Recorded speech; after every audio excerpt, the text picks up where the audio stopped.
Somo tunalotembea nalo kwenye semina hii ya uchumi linaitwa Roho Mtakatifu katika uchumi. Roho Mtakatifu katika uchumi. Roho Mtakatifu katika uchumi. Hili ndilo somo tunalotembea nalo. Linaitwa Roho Mtakatifu katika uchumi. Siku ya jana tulianza kuangalia somo hili, tukaangalia mambo kadhaa kuhusu taifa la Israeli. Tukaona namna ambavyo taifa la Israeli Mungu alipolitoa Misri, aliingia nalo agano kwamba waishi maisha ya usafi, wasimtende dhambi. Na wana wa Israeli walipoenda kuanza kuishi katika nchi yao ya ahadi, walikiuka agano walilokubaliana na Bwana. Wakaanza kumtenda Mungu dhambi. Mungu akawatumia manabii kuwaonya na kuwakumbusha agano lake na wao kwamba wasimkose. Lakini wana wa Israeli hawakuwasikiliza manabii waliowaonya. Ndipo Mungu akaachilia ghadhabu, au kwa Kiswahili cha leo unaweza kusema Mungu aliachilia adhabu kwa wana wa Israeli. Akamtuma Nebukadreza, ambaye Mungu anamuita mtumishi wangu Nebukadreza, aje awatoe wana wa Israeli awafanye watumwa katika nchi ya Babeli. Na Nebukadreza akaifanya mateka nchi ya Israeli pia. Kwa Israeli wakajikuta wanaingia kwenye mateso ya utumwa wa kiuchumi. Utumwa wa kiuchumi waliingia kwa kutokana na dhambi zao. Kwa tukaangalia namna ambavyo dunia ya leo, dhambi tunazofanya hazina utofauti na dhambi walizokuwa wanafanya wana wa Israeli. Tukaona namna ambavyo mateso ya kiuchumi ambayo dunia ya sasa inapitia, kwa ngazi ya mtu mmoja mmoja, ngazi ya nchi, ngazi ya dunia, imetokana na adhabu ya Mungu aliyoiachilia duniani kupitia ugonjwa wa corona. Na kupitia ugonjwa huo uchumi umeyumba wa mataifa yote. Kwa kilichotokea, uchumi umekuwa mgumu, na sababu ni adhabu ya Mungu imeachiliwa juu yetu. Chanzo dhambi zetu sisi wenyewe wanadamu. Tumetolewa kwa Nebukadreza atutumikishe kiuchumi. Kwa hiyo katika majira kama haya, hata akatokea mtu anakutabiria utafanikiwa, utaona mema, bila mtu huyo kukwambia tubu dhambi, ni muongo, anakudanganya. Kwa sababu ugumu wa kiuchumi uliopo sasa umefunguliwa kwa mlango wa dhambi za wanadamu. Kwa ili ugumu wa kiuchumi uondoke, tuone mafanikio, Yesu awe obinasamo wetu, awe furaha yetu, atutoe kama watoto, lazima tutubu dhambi zetu. Ndipo Mungu ataingilia kati na kutuletea wingu jipya la kiuchumi. Haleluya, wana wa Mungu ali hai. Kwa siku ya leo tukiwa tunaendelea kujifunza somo hili, ninaomba tuanze na kipengele kinachoitwa kweli ya Roho Mtakatifu, inayoonyesha sababu iliyomfanya Mungu akatae nabii za kutabiri mafanikio bila toba. Hiki ndio kipengele tunachoanza nacho siku ya leo, baada ya muda huu nilipomaliza kukupa revision, marudio ya siku ya jana. Leo tunaendelea na hichi kipengele kinachoitwa kweli ya Roho Mtakatifu. Kweli ya Roho Mtakatifu inayoonyesha sababu. Kweli ya Roho Mtakatifu inayoonyesha sababu iliyomfanya Mungu akatae nabii za kutabiri mafanikio bila toba. Kweli ya Roho Mtakatifu inayoonyesha sababu iliyomfanya Mungu akatae nabii za kutabiri mafanikio bila toba. Tusome kwa pamoja kitabu cha Yeremia sura ya 23 mstari wa 17 hadi wa 23. Yeremia sura ya 23 mstari wa 17 hadi wa 23. Neno la Mungu linasema, daima huwaambia wao wanaonidharau, Bwana asema, mtakuwa na amani. Nao huwaambia kila mtu, aendaye kwa ukaidi wa moyo wake hamtapatwa na ubaya wowote, hamtapatwa na ubaya wowote. Maana ni nani aliyesimama katika baraza la Bwana hata akalifahamu neno lake na kulisikia? Ni nani aliyelitia moyoni neno langu na kulisikia? Tazama, tufani ya Bwana, yani ghadhabu yake, imetokea, na dhoruba ya kisulisuli itapasuka na kuangukia waovu vichwani. Hasira ya Bwana haitarudi hata atakapokwisha kuyatimiza makusudi ya moyo wake.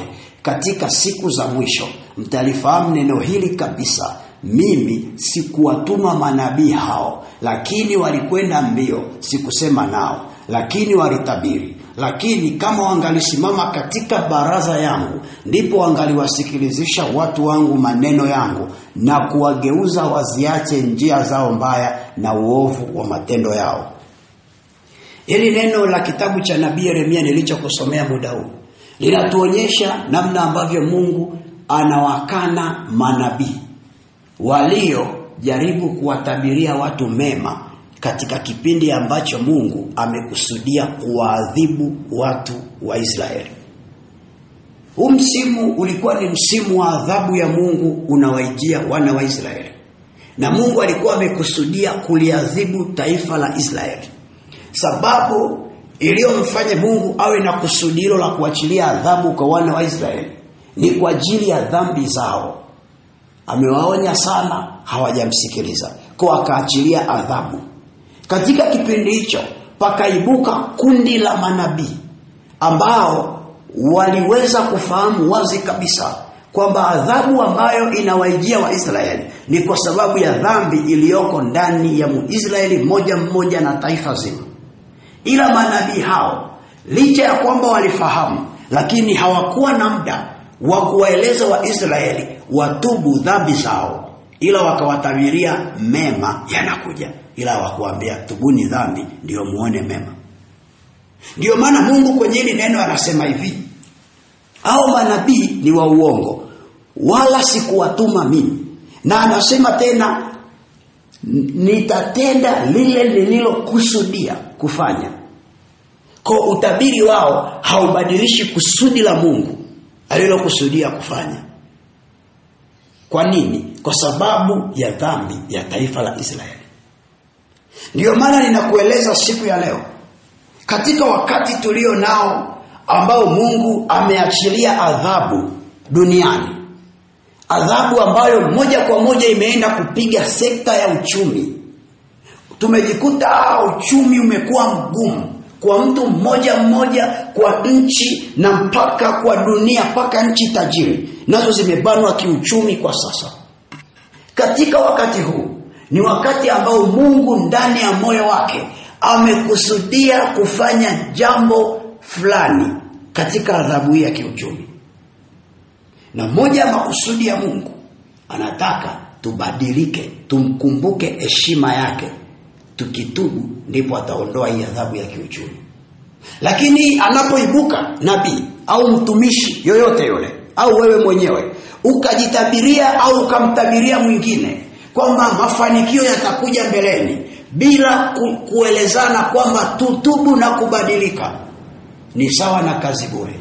Na ndio maana Mungu anasema, je, huo unabii wanaotoa watu hao, ni nani kati yao amesimama kwenye baraza la Bwana Mungu akamueleza cha kusema ndio akasema? Ila wengi wamesema ya kutoka kwenye akili zao, ya kutoka kwenye mioyo yao iliyojawa tamaa, ya kutoka kwenye fahamu zao za kusoma mazingira. Kwa mazingira haya ni ya magumu, nikiwaambia watu utatajirika watasema amen, ndio maana watu wanatabiri utajiri.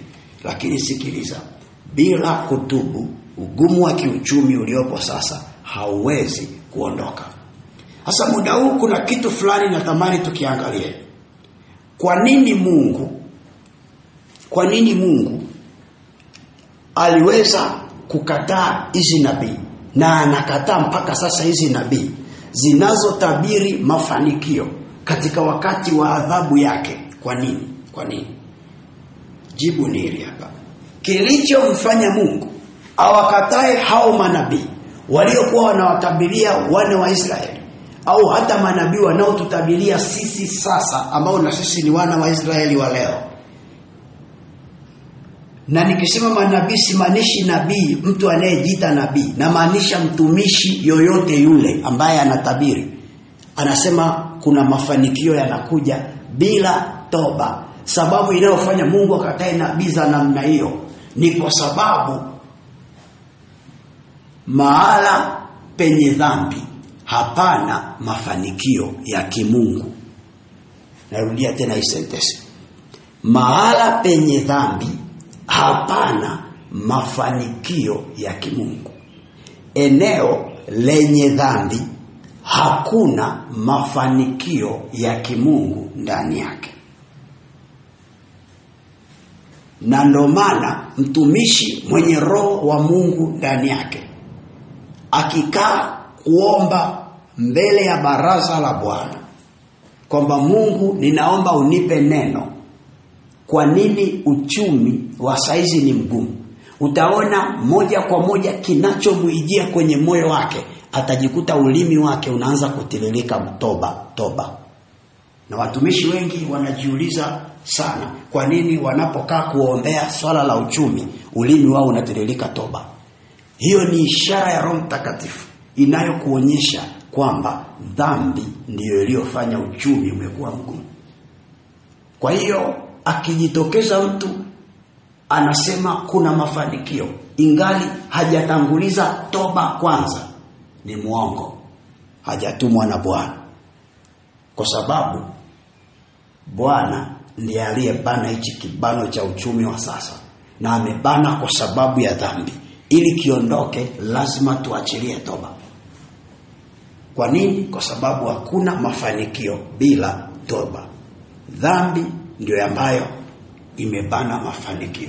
Tukitubu, dhambi ikiondoka, mafanikio yatarejea kwa uwezo wa Bwana. Ngoja nikusomee kitabu cha Kumbukumbu la Torati sura ya 28 mstari wa kwanza hadi wa pili. Kitabu cha Kumbukumbu la Torati sura ya 28 mstari wa kwanza hadi wa pili.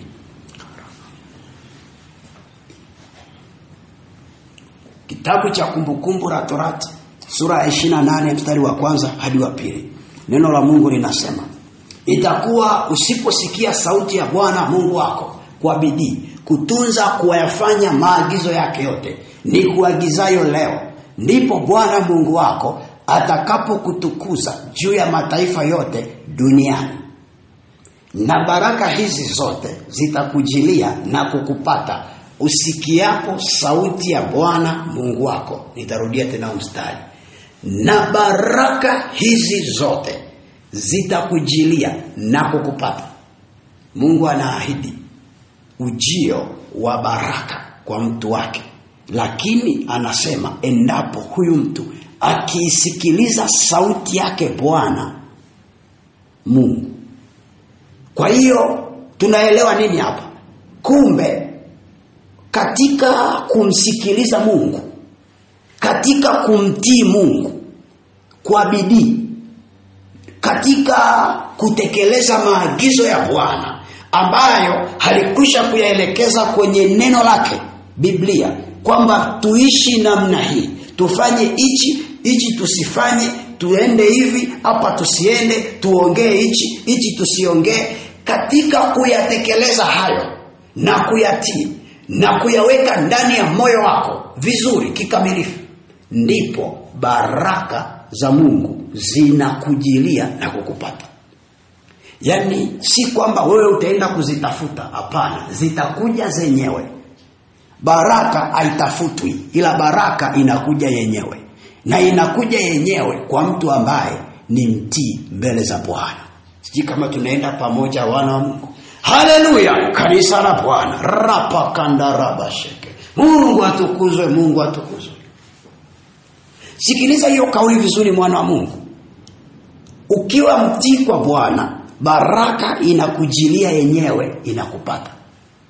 Haya, ngoja nikuonyeshe kitabu kingine. Tutaelewa na tutaratibu. Kitabu kingine cha Kumbukumbu la Torati sura ya 28 mstari wa 15 hadi wa 16.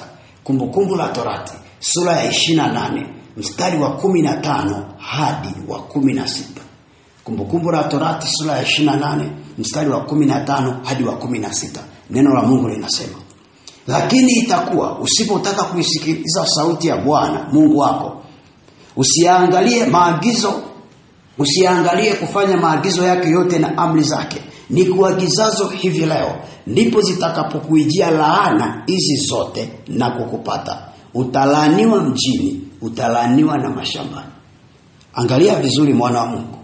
Kitu kingine, Biblia inatuonyesha usipomsikiliza Mungu, usipoishi kwenye maagizo ya Mungu, usipoishi katika vile Mungu anavyotaka mwanadamu aishi,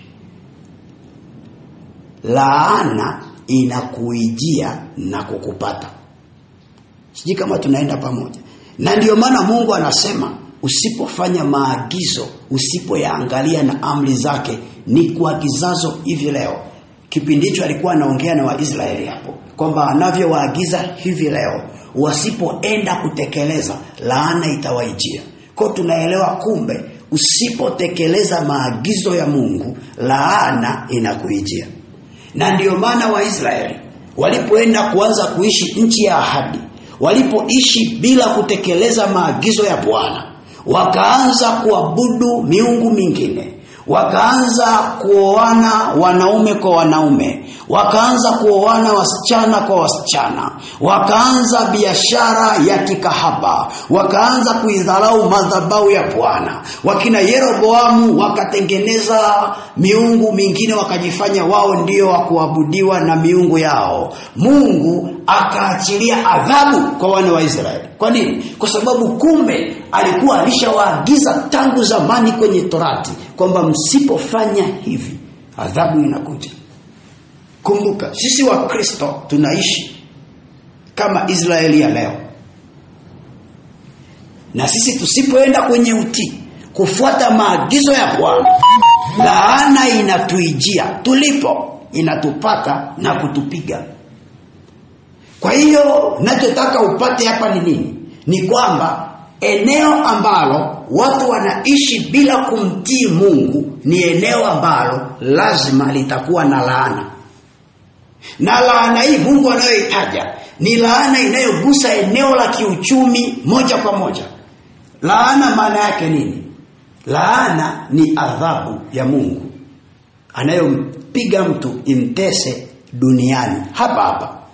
Laana ni adhabu ya Mungu inayompiga mwanadamu imtese duniani hapa hapa. Kwa hiyo hii adhabu ya Mungu inayokuja ili ikutese, Mungu anapoiachilia kwako unapokosa utii, inakupiga eneo la kiuchumi. Na ndio maana Mungu anasema utalaaniwa mjini, utalaaniwa na mashambani. Mjini kuna nini? Mjini wote tunajua, mjini ndio sehemu yenye miundombinu, mjini ndio sehemu yenye uchumi mzuri, mjini ndio sehemu ambako biashara zinafanyika, mjini ndio sehemu ambayo kuna viwanda, kuna kila kitu cha kibiashara, benki ziko mjini, kila kitu cha kiuchumi cha kimaendeleo kiko mjini. Afu Mungu anasema utalaaniwa mjini. Ina maana anaposema utalaaniwa mjini, ina maana ile mifumo yote ya maendeleo iliyopo mjini kwa watu wenye dhambi inapata laana. Ina maana inakufa, haizalishi kama inavyotakiwa. Na anaposema utalaaniwa mashambani, mashambani kuna nini? Tunajua wote. Zao la chakula tunapata shambani, zao la kibiashara tunapata shambani. Kwa shambani ni sehemu kunakozalisha na kunazalisha vitu vya kiuchumi. Kwa Mungu anapolaani shamba, analaani uchumi. Sisi kama tunaenda pamoja. Kwa wana wa Mungu tuelewane vizuri. Ili haya yote yaje ni baada ya kukosa utii katika yale maagizo ambayo Mungu ameelekeza namna ya kuishi. Dunia leo tunapokosa utii, moja kwa moja jambo hili linatuhusu moja kwa moja. Ukubali ukatae, jambo hili linatuhusu direct. Kubali kataa, jambo hili linatuhusu moja kwa moja. Tunapoishi kama tunavyotaka sisi, tunapoishi kwa kukosa kumsikiliza Mungu, Lazima jambo hili lituhusu. Ngoja nikuongeze kitabu kingine, hii tuendelee kuwekana vizuri. Kitabu cha Isaya, tusome wote kwa pamoja. Kitabu cha Isaya sura ya kwanza mstari wa 19 hadi wa 20. Isaya sura ya kwanza mstari wa 19 hadi wa 20. Rapa koria rama seke. Isaya sura ya kwanza mstari wa 19 hadi wa 20.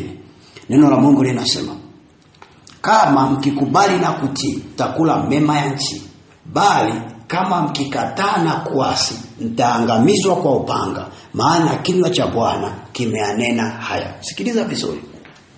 Kama mkikubali na kutii mtakula mema ya nchi, mkikataa na kuasi mtaangamizwa kwa upanga, maana kinywa cha Bwana kimeanena haya. Sio kinywa cha Mwalimu Petro, kinywa cha Bwana. Sio kinywa cha nabii Isaya, kinywa cha Bwana. Kinasemaje? Kinasema ukikubali na kutii unakula mema ya nchi. Kwa kumbe eneo ambalo wanamkubali Mungu na wanamtii Mungu, hilo eneo wanakula mema ya nchi. Njoo kwenye dunia ya leo, ni asilimia ngapi ya watu mtaani kwako unapokaa wanamkubali Mungu moyoni? Achana na ile ya mdomoni ya mtu ni Mkristo kwa sababu amezaliwa kwenye familia ya Ukristo. Kumkubali Mungu ni kwenye matendo. Angalia mtaani kwako unapokaa, idadi ya watu wangapi ambao wanamkubali Mungu kwenye matendo yao? Wanamkubali. Angalia ni wangapi. Angalia kanisani unakosali, ni Wakristo wangapi wanaomkubali Mungu moyoni mwao? Sio ile ya mdomoni, moyoni, matendo yao. Angalia kwenye nchi yako, tathmini, ni watu wangapi wanamkubali Mungu? Ukiangalia, ukikuta ni jamii kubwa ya watu inashangilia dhambi na uovu, moja kwa moja kwenye eneo hilo hapawezi kuwa na mema ya nchi. Mungu hajasema mtakula mema ya nyumbani, anasema mema ya nchi. Kwa kumbe kukubali kwa mtu mmoja kunaleta mema kwa nchi yake. Narudia tena. Kukubali kwa mtu mmoja, kumkubali Mungu, kunaleta mema ya nchi yake. Na pia mtu mmoja akimkataa Mungu na akimuasi Mungu, analeta unajisi kwenye nchi yake. Narudia tena hii sentence. Mtu mmoja akimkataa Mungu, akimuasi Mungu, analeta unajisi kwenye nchi yake. Na unajisi wenyewe Mungu anasema mkikataa mtaangamizwa. Ina maana ni unajisi wa watu kuishi maisha ya kuangamizwa kwa upanga. Mahala penye kuangamizwa kwa upanga kuna mauti. Kuna mauti. Na ndio maana dunia leo Mungu alipoachilia adhabu yake, fikiria mauti ngapi mpaka sasa zimetokea. Vifo ni vingi kweli kweli, kwa sababu upanga umepita. Na uchumi, upanga umepita kwenye uchumi pia. Na ndio maana mifumo ya uchumi na yenyewe pia mauti imeingia. Na ndio maana watu wanateseka saizi. Kwa sababu gani? Dhambi ya mtu mmoja inaleta mauti kwenye taifa. Mtu mmoja tu anatosha kuleta mauti. Sasa mwana wa Mungu, tuelewane vizuri. Akitokea mtu mmoja anafanya mema, anamtii Mungu, na mwingine hamtii Mungu, moja kwa moja kinachotokea, huyu mmoja anayemtii Mungu atanajisiwa na yule mwingine asiyemtii Bwana kiuchumi. Kwa nini kiuchumi watanajisiwa? Kwa sababu mfumo wa maisha ya kiuchumi ni mfumo ambao unaenda kwa kutegemeana. Narudia hii kauli. Mfumo wa maisha ya kiuchumi ni mfumo ambao unaenda kwa kutegemeana. Unaweza ukajiuliza wanategemeanaje? Ngoja nikupe mfano. Kwa mfano, mimi nikifungua biashara ya duka, mimi Mwalimu Petro, labda nimeokoka, nimtii vizuri, ninamtii Mungu, na anasema kwenye Isaya 1:19, kama mkikubali na kutii mtakula mema ya nchi. Nimefungua biashara ya duka mtaani kwangu, mimi ninamtii Bwana, ninakula mema ya nchi, ndio maana nimepata duka. Haya, walionizunguka mtaani kwangu, wengi wao mfano ni wenye dhambi. Nakupa mfano ili unielewe. Kwa kama ni wenye dhambi, Mungu anasema mkikataa na kuasi mtaangamizwa. Kwa kama wale ni wenye dhambi, maisha yao ni ya kuangamizwa. Hawana hela. Kama hawana hela, nani atakuja anunue vitu dukani kwangu? Mimi ni mtii, nimekula mema, nina duka. Wenzangu sio watii, upanga umewapitia wa ugumu wa kiuchumi. Watakujaje kununua vitu dukani kwangu huku hawana hela? Na mimi ni mtii, nina duka. Kwa hiyo si kitu rahisi tu kuwa mtii mtu mmoja, kwa wengine wakiwa sio watii. Hata huyo ambaye sio mtii atajikuta anaingia kwenye adhabu. Naye pia vitu vyake vinakwama, kwa sababu mfumo wa kiuchumi ni mfumo wa kutegemeana. Labda mfano hujanielewa, ngoja nikupe mfano mwingine ili tuendelee kwenda pamoja. Oh, haleluya! Wana wa Mungu aliye hai. Rapakoria saka. Oh, tumsifu Yesu Kristo. Tumsifu Yesu Kristo. Haleluya, kanisa la Bwana. Rapashanda rabaseke. Ngoja nikupe mfano mwingine. Kwa mfano, wewe unaanzisha shughuli ya kilimo. Unakaa eneo ambalo lina ardhi nzuri ya rutuba. Unaanzisha shughuli ya kilimo. Unalima mboga pale bustani yako vizuri. Unasema hii bustani nitakuwa ninauza mboga. Garden, natengeneza garden yako, bustani yako ya mboga. Utakuwa unauza. Haya, wewe ni mtii mzuri. Umelima vizuri, shamba lako limeendelea. Haya, wale unaowaajiri waje wakusaidie kulima pale shambani, unakuta wao sio watii kwa Bwana. Kwa wewe unatembea kwenye baraka, wao wanatembea kwenye laana. Kwa moja kwa moja, wewe unapolima, unapowaweka waje wakufanyie kazi, kinachotokea wateja hawaji. Kwa nini? Kwa sababu watu uliowaajiri ni watu waovu, wako kwenye wingu la laana ya kiuchumi. Wewe uko kwenye laana ya baraka. Ndio maana utakuta bustani yako imechanua, ina mboga nzuri, imenona vizuri, wateja hamna. Unajiuliza, mbona bustani imekubali hivi? Nimemkosea Mungu wapi? Kumbe kilichoziba wingu la wateja ni watu uliowaajiri kufanya kazi. Unakuta umeajiri watu waovu, kwa wameweka laana pale. Na ndio maana na wewe unajikuta unaingia kwenye mateso ya kuteseka kiuchumi kama wao wanavyoteseka. Na hichi ndicho kinachowatesa watu kwenye ulimwengu wa sasa. Watu wengi wamejikuta wanateseka, hata waliookoka wamejikuta wanapita mahala pagumu kiuchumi. Si kwamba wana dhambi, wameokoka vizuri wengine maskini ya Mungu, ni watoto safi kabisa wa Bwana. Wanajitahidi maombi, wanajitahidi kusali, lakini wamejikuta nao wanapita mahala pagumu kiuchumi. Kumbe sababu ni kwa sababu watu wanaoshirikiana nao kibiashara ni watu waovu. Wao wana wingu la baraka, wenzao wana wingu la laana. Kwa kinachotokea, wamenajisiwa na uchafu wa wenzao. Kwa wingu limekata. Na ndio maana nakueleza, ili uweze kujinasua ni lazima umefanya maombi ya toba. Na toba tunayoiongelea si toba ya kuomba peke yako, ni toba ya kutubu kwa ajili yako na kwa ajili ya watu waliokuzunguka. Unaweza ukajiuliza, mtu mwingine anawezaje akanajisi uchumi wangu? Na mimi nitakupeleka kwa Farao na kwa Potifa na Yusufu. Yusufu alipouzwa kwenda kwenye nyumba ya Potifa, Biblia inasema Mungu alimtajirisha Potifa kwa ajili ya Yusufu. Kwa hiyo kumbe Potifa kama asingemwajiri Yusufu asingetajirika.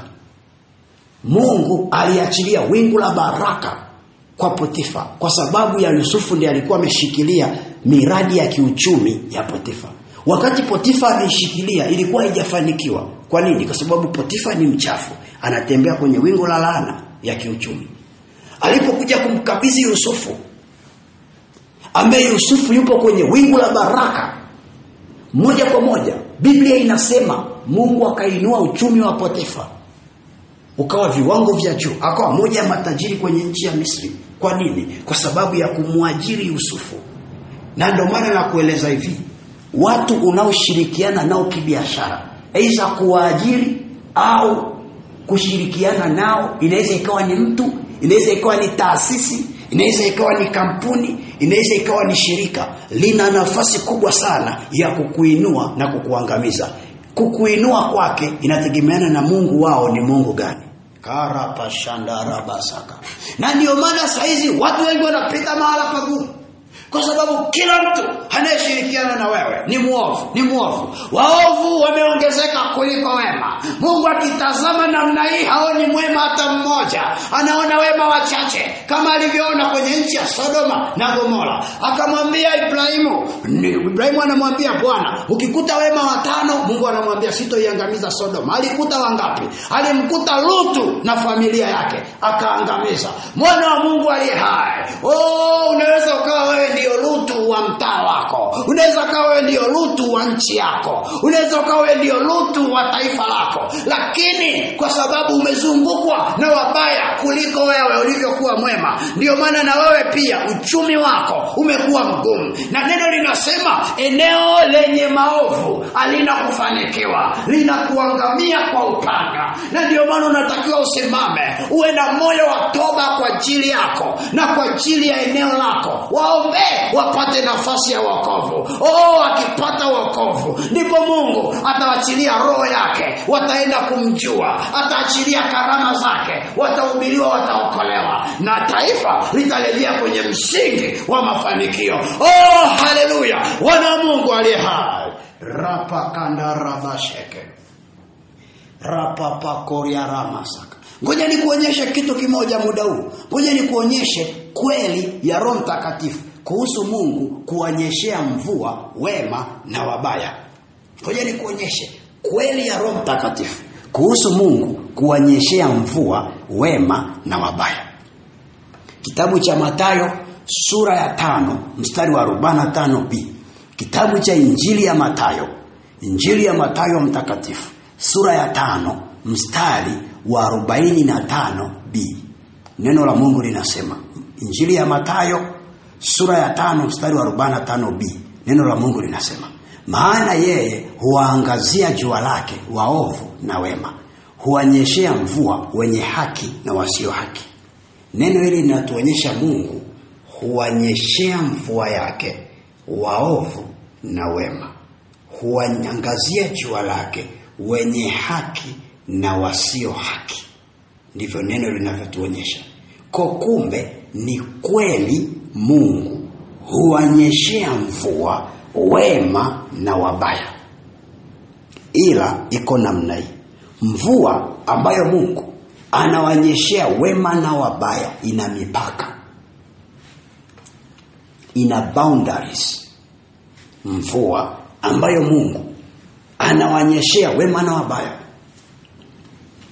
ni mvua yenye mipaka, ina boundaries. Kwa nini? Kwa sababu Mungu anapomnyeshea mvua mwema na mbaya, atamnyeshea mvua kwa kumpa chakula tu. Atampa mwema chakula, atampa na mbaya chakula. Ila kwa habari ya maendeleo, hataruhusu mbaya apate maendeleo. Atampa mwema maendeleo, ila mbaya ataishia kupata chakula tu. Hii ndio tafsiri kwamba Mungu huanyeshea wema na wabaya. Sio final tafsiri, ila ni tafsiri inayokujia kiuchumi. Kwenye uchumi Mungu anaachilia neema kwa wema na wabaya, wote wapate chakula. Na ndio maana hata kama sasa hizi uchumi umekuwa mgumu, lakini watu wengi hawakosi hela ya kula. Hata kama mtu ana kazi, Mungu atamuinulia watu tu, atampa kula, atakula. Mtu hata kama biashara hajauza chochote, Mungu hatomruhusu alale njaa, atampa chakula ale, kwa sababu anawapa wema na wabaya riziki yake. Ila kwa habari ya maendeleo hutopata mpaka umetubu dhambi na wewe umekuwa mwema. Kwa nini nakueleza namna hii? Iko hivi. Unaweza ukashangaa, unafanya kazi, unapata hela ya chakula, na kubadilisha mboga haukosi. Utakula hichi, utabadilisha mboga. Ila kwa habari ya kufanya miradi mikubwa, labda kujenga nyumba, kuwekeza, kununua kiwanja, kuwa na miradi mbalimbali, unashangaa pesa haipatikani, ila pesa ya kula inapatikana. Na hata ukisema uanze kuwekeza, haiwekeki. Akiba haikai, inalika tu. Afu unakuwa unajiuliza kwa nini iko hivi? Iko namna hii mpaka umetubu dhambi, umetubu na kwa ajili ya wengine. Umefanya maombi ya toba vya kutosha. Na si tu maombi tu, na ukabadilisha na matendo yako, na ukawaombea wengine toba, Mungu awaguse wewe na mabadiliko. Mungu atakusaidia na wewe pia utapata kuwekeza. Otherwise, ukiona mtu ambaye ni mbaya, ana maendeleo, wengi wao labda akatafute msaada kwa miungu mingine, labda awe anatumia mali za kishirikina. Lakini wengi wao ambao wanafanya maovu na watumie ushirikina, ni vigumu sana kuendelea. Wewe umewahi kujiuliza kwa nini wanasemaga mtu mzinzi hana maendeleo? Umewahi kujiuliza hiyo kauli? Kwa nini wanasemaga mtu mzinzi hana maendeleo? Kwa nini? Kwa sababu pesa zake zinaishia kuhonga wanawake. Anahonga wanawake, au kama ni mwanamke anahonga wanaume, anafanya nao uzinzi. Umewahi kujiuliza kwa nini wanasemaga mtu mlevi hana maendeleo? Kwa sababu kila pesa anayopata anaenda kutumia kwenye pombe. Kila pesa anayopata anaenda kutumia kwenye pombe. Kila pesa anayopata anaenda kununua wanawake, anafanyia ukahaba. Familia haiendelei, umri unaendelea kwenda. Mtu hana kiwanja, hana nyumba, hapigi hatua. Kwa nini? Kwa sababu pesa si kwamba hapati, anapata. Kwa nini anapata pesa ila hana maendeleo? Ni kwa sababu Mungu anyeshea mvua wema na wabaya. Mungu amemnyeshea mvua, pata pesa, ila maendeleo hutoyaona. Paka ametubu dhambi. Akitubu dhambi paka ametubu, na Roho Mtakatifu amekaa ndani ya moyo wake. Ndio Roho Mtakatifu atamtengenezea nidhamu ya utawala wa fedha, kwamba pesa unayopata usitumie kulewa, usitumie kwenye uzinzi. Haya, nunua kiwanja, fanyia hichi. Na ikija kiu ya dhambi, Roho Mtakatifu ataikata kwa jina la Yesu, kwa sababu yeye hutusaidia kuufisha mwili kwa nguvu ya Roho yake. Nakupa haya maelezo, kitu ambacho Roho Mtakatifu anataka uone ni nini? Ni kwamba wema na wabaya baraka zao hazifanani. Mbaya atapata chakula tu, ila maendeleo yatakuwa yanatawanyika tu. Kwa ninapokueleza muda huu kwa habari ya toba, usije ukasema mimi situbu kwa sababu Mungu atawanyeshia mvua wema na wabaya. Utapata, lakini hutokuwa na maendeleo. Kwa watu watakavyoendelea na maombi haya ya toba, hata siku Mungu amefungua wingu la kiuchumi, pesa zimerudi kama ilivyokuwa zamani, walau zipo tofauti na sasa, ninakueleza hutoona maendeleo mpaka umeamua kutubu dhambi zako. Na ndio maana ninaeleza tena muda huu, katika msimu ambao dunia imefikia kwa sasa, mtu ambaye anaweza akafanikiwa ni yule ambaye amekubali kuwa na Yesu Kristo ndani ya moyo wake. Ukiendelea kukataa kuokoka, ukiendelea kukataa kumuongokea Kristo, huwezi kuona mafanikio. Utaishia kulia tu. Tubu leo, mrudie Bwana. Mungu hatakunyeshea mvua. Katika maendeleo ya kiuchumi utayapata katika jina la Yesu Kristo wa Nazareti. Oh, haleluya, kanisa la Bwana. Rapapa kandarabaseke. Mungu atukuzwe, wana wa Bwana. Ngoja nikuonyeshe muda huu, nikuonyeshe kipengele kinachosema kweli ya Roho Mtakatifu, kwa nini dhambi ni kizuizi cha mafanikio ya kiuchumi. Kweli ya Roho Mtakatifu, kwa nini dhambi ni kizuizi cha mafanikio ya kiuchumi. Kweli ya Roho Mtakatifu, kwa nini dhambi ni kizuizi cha mafanikio ya kiuchumi. Ngoja nikuonyeshe muda huu. Dhambi ni kizuizi cha mafanikio ya kiuchumi kwa sababu dhambi inaondoa utukufu wa Mungu.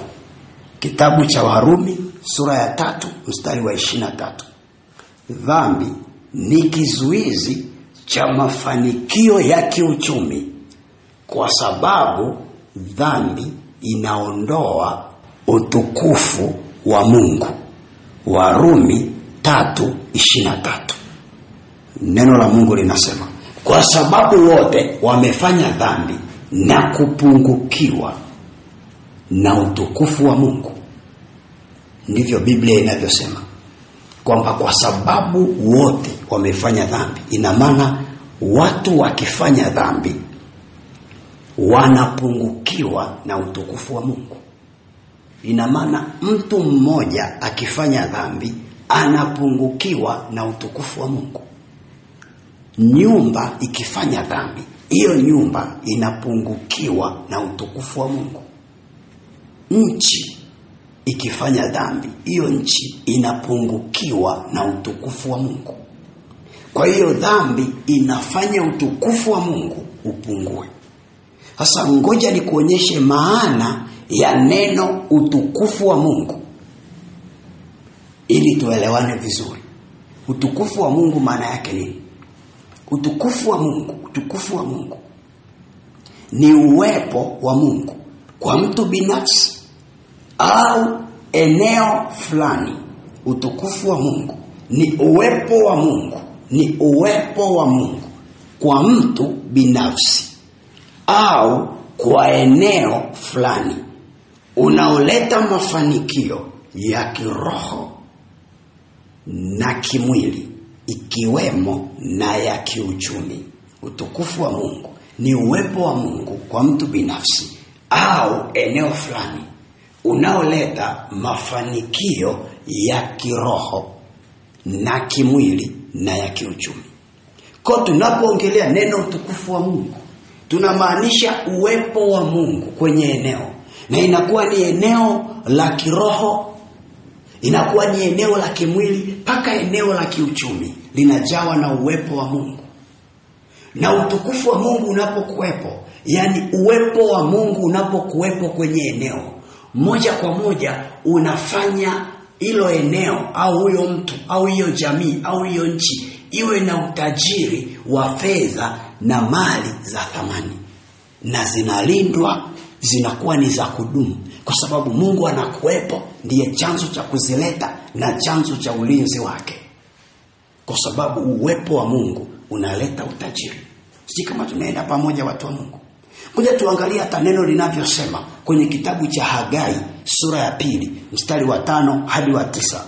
Kitabu cha nabii Hagai, kitabu cha Hagai sura ya 2 mstari wa 5 hadi wa 9. Hagai sura ya 2 mstari wa 5 hadi wa 9. Neno la Mungu linasema, kama neno lile nililoagana nanyi mlipotoka katika nchi ya Misri, na roho yangu inakaa kati yenu, msiogope. Kwa maana Bwana wa majeshi asema hivi, mara moja tena, ni kitambo kidogo, nami nitazitikisa mbingu na nchi hii na bahari na nchi kavu, nami nitatikisa mataifa yote, na vitu vinavyotamaniwa na mataifa yote vitakuja, nami nitaijaza nyumba hii utukufu, asema Bwana wa majeshi. Fedha ni mali yangu. Sikiliza hapa kwa umakini zaidi sasa. Mungu anachosema, fedha ni mali yangu.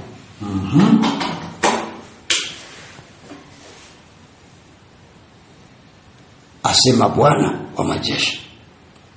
Utukufu wa mwisho wa nyumba hii utakuwa mkuu kuliko utukufu wake wa kwanza. Kwa nini? Kwa sababu fedha ni mali ya Bwana. Sisi kama tunaenda pamoja kanisa la Mungu. Kwa kama fedha ni mali ya Bwana, utukufu wa mwisho wa hii nyumba ambao Mungu anaiongelea utakuwa mkubwa kuliko utukufu wake wa kwanza. Sasa kitu ambacho ninataka uelewe hapa ni nini? Ni kwamba utukufu wa Mungu umebeba utajiri. Utukufu wa Mungu umebeba utajiri. Na ndio maana Mungu anasema atatikisa mbingu na nchi na bahari, vyote vitaufuata hii nyumba. Nyumba anayoiongelea, anamuongelea mtu.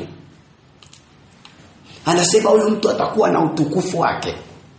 Ina maana huyu mtu atapokuwa na utukufu wa Mungu, huyu mtu hana namna, lazima vyote vinavyotamaniwa na mataifa vimfuate. Lazima fedha imfuate, lazima dhahabu imfuate, lazima mali zimfuate. Kwa nini? Kwa sababu ni mali ya Mungu na Mungu yuko pamoja na yeye. Kwa hiyo unapokuwa na Mungu, unakuwa upo na utukufu wa Mungu. Kwa utukufu wa Mungu unapokuwa pamoja na wewe, hakuna namna utakwepa kuwa na fedha. Hakuna namna utakwepa kuwa tajiri. Hauna namna. Itabidi tu ukubali kuwa tajiri. Kwa sababu uko na Mungu na fedha na dhahabu ni mali yake. Kwa atakupa tu. Ukikosa kuwa na Mungu, ina maana umekosa kuwa na utukufu wa Mungu. Na ndio maana ninakueleza muda huu. Dhambi inafanya eneo liwe na umaskini, kwa sababu dhambi ndio inafanya utukufu wa Mungu upungue kwenye eneo, kwa mtu na kwa eneo. Kwa hiyo utukufu wa Mungu unapoondoka kwenye eneo kwa sababu ya dhambi, kama Biblia inavyosema wote wamefanya dhambi na kupungukiwa na utukufu wangu, ina maana moja kwa moja kwenye hilo eneo fedha inaondoka, dhahabu inaondoka, mali zinaondoka, panabakia na nini? Na makapi. Ndio kilichopo dunia ya sasa. Kwa sababu ya dhambi fedha imeondoka, na ndio maana kuipata fedha saizi imekuwa ngumu kweli kweli. Dhahabu imeondoka, mali zimeondoka, vitu vya thamani vimeondoka, na ndio maana fursa ya pesa imekuwa ngumu kweli kweli kwa sasa. Kwa sababu ya nini? Ya dhambi imepunguza utukufu wa Mungu, imeondoa uwepo wa Mungu. Na uwepo wa Mungu unapoondoka, dhahabu, fedha vinaondoka, maana ni sehemu ya uwepo wake, ni sehemu ya utukufu wake. Kwa mwana wa Mungu aliye hai, ili uweze kurejesha utukufu wa Mungu kwenye maisha yako, huna namna, lazima umefanya toba. Na ndio maana kwenye semina hii ya uchumi, hii ni semina ya uchumi ya tofauti na semina za uchumi ulizozizoea. Hii ni semina ya uchumi ya tofauti kabisa na nyinginezo. Katika semina hii tunaelekezana namna ya kutajirika kimungu. Ukitaka kutajirika kimungu, ukitaka kurejesha utukufu wa Mungu kwako binafsi, kwenye ndoa yako, kwa taifa lako, kwa nchi yako, kwa dunia yote, hauna namna unaweza ukafanya, ni mpaka umeingia kwenye maombi ya toba, kwenye maombi ya toba. Na si toba ya kibinafsi ya kujiombea wewe peke yako, ila fanya toba kwa ajili yako, fanya maombi ya toba kwa ajili ya nchi yako na kwa ajili ya dunia yote. Tubu kwa ajili yao, ili utakapoendelea kutubu, ndipo Mungu atakapoendelea kuwagusa watu hao wakafanya mabadiliko. Ugumu wa uchumi uliopo sasa utaondoka, na Mungu atarejesha utukufu wake. Akirejesha utukufu wake, kwa kuwa wewe umekuwa wa kwanza kuomba toba, lazima Bwana naye ataanza na wewe kukupa fedha, ataanza na wewe kukupa dhahabu, ataanza na wewe kukupa mali. Kilio ulicho nacho sasa kitaondoka, itabaki historia, itakuja furaha na amani na kicheko. Na ndio maana nakueleza muda huu, itikia uwito wa toba, una faida kubwa ndani yake. Utakapoanza kufanya toba, itakapofikia msimu wa shibe, njaa hii itakapoondolewa, uwe na uhakika wa 100% zote, Bwana ataanza pamoja na wewe kukuinua, Bwana ataanza pamoja na wewe kukutajirisha. Hamna namna utaukwepa utajiri. Kwa njaa ulio nayo sasa itabaki historia.